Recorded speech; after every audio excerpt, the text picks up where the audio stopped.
رب زدنی علما وقولوا للناس حسنا، وہ زمانے میں معزز تھے مسلمان ہو کر، ہم خوار ہوئے تارک قرآن ہو کر۔ اشاعت دین کا اہم مرکز صدیقی بیانات۔ السلام علیکم ورحمۃ اللہ وبرکاتہ۔ اللہ کرے کہ آپ خیر و عافیت کے ساتھ میں ہوں، اگر ہو سکے تو میرے لیے بھی خیر و عافیت اور صحت و تندرستی کی دعا فرماتے رہیے۔ نحمده ونصلي على رسوله الكريم، اما بعد، قال النبي صلى الله عليه وسلم: من اعطى لله ومنع لله واحب لله وابغض لله فقد استكمل ایمانه، او كما قال عليه الصلاة والسلام۔ ایمان بہت بڑی دولت ہے، ایمان بہت بڑی چیز ہے۔ ایمان کے متعلق امام الانبیاء خاتم النبیین تاجدار بطحاء آقا مدینہ محبوب رب العالمین رحمت للعالمین حضرت محمد مصطفیٰ صلی اللہ علیہ وسلم نے ارشاد فرمایا کہ ایمان کی 4 علامات ہیں۔ ان میں سے اول یہ ہے کہ جو شخص کسی کو کچھ دے تو اللہ کے لیے دے، اور دوسری یہ ہے کہ کسی کو دینے سے منع کرے، کسی کو دینے سے رکے تو بھی اللہ کے لیے، اور تیسری یہ ہے کہ اگر کسی سے محبت کرے تو اللہ کے لیے، اور چوتھی علامت یہ ہے کہ اگر کسی سے بغض رکھے تو بھی اللہ کے لیے رکھے، تو شخص کا ایمان مکمل ہوگا۔ سامعین، اس سے قبل کی ویڈیوز میں دینے نہ دینے اور محبت کے تعلق سے عرض کر چکا ہوں، اگر آپ بھی ترتیب سننا چاہتے ہیں تو صدیقی بیانات سرچ کر کے سن سکتے ہیں۔ اس وقت میں چوتھی علامت کے متعلق مختصراً عرض کر رہا ہوں، متوجہ ہو کر سنیں، اگر ہو سکے تو دوسروں کو بھی سنوا دیں تاکہ وہ بھی فیض یاب ہوں اور آپ کو عند اللہ ثواب حاصل ہو جائے۔ ایمان کی چوتھی علامت نبی علیہ الصلاۃ والسلام نے یہ فرمائی کہ کسی کے ساتھ بغض و عناد اور غصہ بھی اللہ کے خاطر سے ہو، اپنی ذات کے لیے نہ ہو۔ سامعین، اس کے لیے بزرگوں نے بہت اہم بات بیان فرمائی کہ اللہ کے لیے بغض یہ ہے کہ کسی بھی شخص سے بغض نہ ہو، عداوت نہ ہو، بلکہ اس کے فاعل سے بغض و عداوت ہو۔ مثلا بغض کافر سے نہ ہو بلکہ اس کے کفر سے ہو، کسی فاجر و فاسق اور گنہگار سے بغض نہ ہو بلکہ اس کے فسق اور فجور اور گناہ سے بغض ہو، اس لیے کہ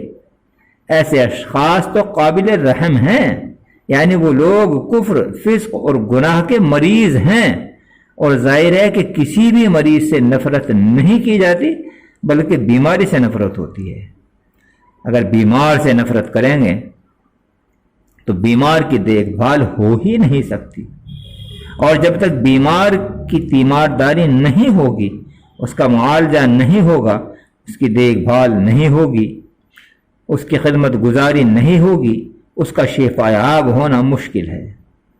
لہذا ایسے لوگ قابل رحم ہیں۔ سامعین، آگے بڑھنے سے قبل یہ کہ اگر ابھی تک آپ نے اپنے اس محبوب چینل صدیق بیانات کو سبسکرائب نہیں کیا تو پہلی فرصت میں سبسکرائب کر کے ہمارے سبسکرائبر بن جائیں، اور اس چینل سے منسلک ہو جائیں، جوڑ جائیں، اور ساتھ میں ظاہر ہونے والی گھنٹی کو دبا دیں اور آل کے اوپر ٹچ کر دیں۔ اس طرح سے میری طرف سے جاری کردہ ہر ویڈیو بر وقت و بآسانی اور سب سے پہلے آپ کو دستیاب ہوگی، اور آپ اسی طرح فیضیاب ہوتے رہیں گے۔ خیر، ہمارے اور آپ کے نبی جناب رسول اللہ صلی اللہ علیہ وسلم نے ہمارے لیے نمونہ پیش فرما دیا کہ جس نے آپ علیہ الصلاۃ والسلام کے مشفق اور محبوب چچا سید الشہداء حضرت امیر حمزہ رضی اللہ عنہ کا کلیجہ نکال کر چبایا، یعنی حضرت ہندہ رضی اللہ عنہ، اور حضرت وحشی رضی اللہ عنہ کو، جو کہ اس کا سبب بنے، ان فعلوں سے، ان کے اس فعلوں کے سبب سے یہ نبی علیہ الصلاۃ والسلام کے مبغوض تھے،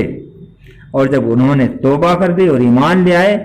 تو یہ محبوب رب العالمین محسن انسان غمخوار امت نبی آخر الزمان احمد مجتبی محمد مصطفیٰ صلی اللہ علیہ وسلم کے اسلامی بھائی اور بہن بن گئے، اور ان کے ساتھ آپ علیہ الصلاۃ والسلام کو کوئی بغض نہیں رہا۔ ایسے ہی بہت سے واقعات بزرگوں کے بھی ہیں جن کا احاطہ یہاں پر دشوار ہے۔ بہرحال بغض اور عداوت اللہ کے لیے ہو، اور یاد رہے کہ یہ ایسا بغض جو صرف اللہ کے لیے ہوگا کبھی دشمنی پیدا نہیں کرتا، کیونکہ اگر خالصتاً للہ بغض ہوگا تو دوسرا بھی اس کو اچھی طرح سمجھ لے گا اور یقین کر لے گا کہ یہ دشمنی اور یہ بغض اور یہ عداوت مجھ سے نہیں بلکہ میرے فعل سے ہے، جو حقیقت میں میری محبت کے لیے ہے۔ سامعین، نیت خالص ہونا ضروری ہے۔ مکمل خیال ہے کہ من احب للہ و ابغض للہ، البتہ اگر بغض و عناد ذاتی اغراض کی خاطر ہوگا تو دنیا اور آخرت میں تباہی کا سبب ہے، جس سے احتراز لازم ہے۔ نفس کے اوپر قابو پا لینا عین کامیابی ہے۔ اس قسم کے واقعات صحابہ کرام رضی اللہ عنہم مجمعین کے تعلق سے ہمارے لیے نمونہ ہیں۔ دنیا اور آخرت کی کامیابی کے لیے ہمیں بھی صحابہ کرام کے نقش قدم پر چلنے کی کوشش کرنا انتہائی ضروری ہے۔ خیر، حضرت علامہ شبیر عثمانی رحمۃ اللہ علیہ نے بہت اہم باتیں اس کے متعلق بیان فرمائی، متوجہ ہو کر سنیں۔ فرمایا کہ حق بات حق نیت سے حق طریقے سے کہی جائے تو کبھی بے اثر نہیں رہتی اور کبھی بھی فتنہ و فساد پیدا نہیں کرتی۔ مثال کے طور پر ایک شخص کسی برائی میں مبتلا ہے، اب اگر ترس کھاتے ہوئے شفقت کے ساتھ اس کو سمجھایا جائے، مقصد یہ ہو کہ کسی طرح یہ اس بیماری سے نکل جائے، پاک ہو جائے، اور اس کو ذلیل کرنا یا اپنی بڑائی جتانا مقصد نہ ہو، تو فتنہ فساد اور دشمنی پیدا ہو ہی نہیں سکتی۔ سامعین، اختصار کے مد نظر بس انہی معروضات پر اکتفا کرتا ہوں۔ مقصد یہ ہے کہ یہ بات ہمیشہ یاد رکھیں کہ ہم فوجدار بن کر دنیا میں پیدا نہیں ہوئے، بس ہمارا کام اتنا ہے کہ قل الحق وَإِن كَانَ مُرًّا او كما قال علیہ الصلاۃ والسلام، ہم حق بات کہتے رہیں، اکتاہٹ نہ لائیں،